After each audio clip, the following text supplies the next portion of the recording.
सबसे पहले तो सभी को राधे राधे, जय श्री कृष्णा। हाँ, ये सत्य है कि कथाएं बहुत हो रही हैं आज के समय में। ना कथावाचकों की कमी है और ना कथा करवाने वालों की कमी है, लेकिन कथा का अर्थ ही होता है कि व्यक्तियों में परिवर्तन आए, उनके अंदर जागरूकता हो।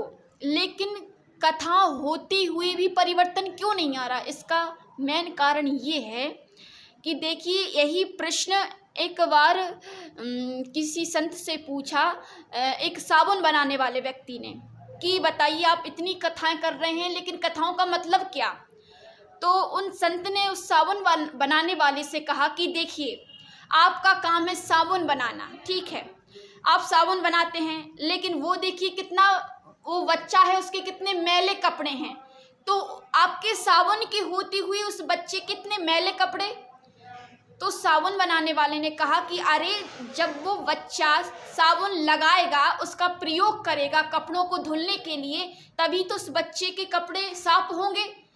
तो उन्होंने कहा ठीक इसी प्रकार से कथा का काम है परिवर्तन करना, लेकिन व्यक्ति कथा सुनकर उसे जीवन में धारण नहीं करते, और जब तक धारण नहीं करेंगे तब तक परिवर्तन भी नहीं होगा। जिस प्रकार से जब तक साबुन नहीं लगाएंगे तब तक उस कपड़े का मैल नहीं दूर होगा, वैसे ही जब तक कथा को जीवन में धारण नहीं करेंगे, आचरण में धारण नहीं करेंगे, तब तक व्यक्ति में भी परिवर्तन होने वाला नहीं है। चाहे कितनी कथाएं हों, चाहे कोई व्यक्ति कितनी ही कथा करवाए और कितना सुने, यदि उनमें से वो धारण नहीं करता तो उसका जीवन परिवर्तित नहीं होगा, और यदि एक शब्द भी धारण कर लिया तो उसका पूरा जीवन बदल जाएगा। तो कारण यही है कि वो उन चीज़ों को धारण नहीं कर पा रहा।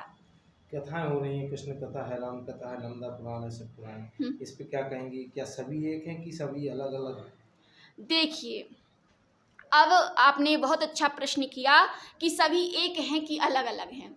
अब हम जैसे कि कहेंगे कि भाई नर्मदा पुराण है तो उसमें नर्मदा जी की महिमा बताई जाएगी, शिव पुराण है उसमें शिव जी की महिमा बताई जाएगी, और भागवत पुराण है उसमें श्री कृष्ण की महिमा बताई जाएगी, और देवी भागवत है उसमें देवी की महिमा बताई जाएगी, और रामचरितमानस है उसमें राम की महिमा बताई जाएगी। ठीक है, तो इन सब में जो भगवान ने अवतार धारण की उनकी महिमा बताई गई है। लेकिन यदि हम देखें तो वास्तव में वो शक्ति एक है, लेकिन अवतार अलग अलग धारण किए तो अलग अलग उनकी महिमाओं का वर्णन करने के लिए अलग अलग पुराण बना दिए गए।